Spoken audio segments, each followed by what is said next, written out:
God, we pray for all who have been affected by the hurricanes, storms and floods this week.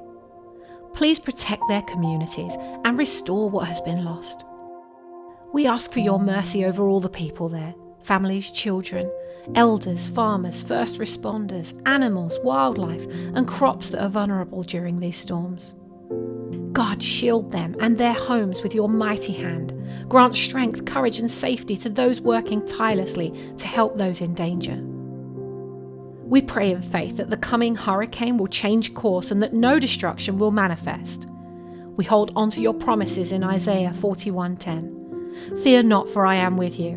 Be not dismayed, for I am your God. I will strengthen you. I will help you. I'll uphold you with my righteous right hand. Thank you, God, for your protection and restoration. We trust in your goodness and grace. In your mighty name we pray. Amen.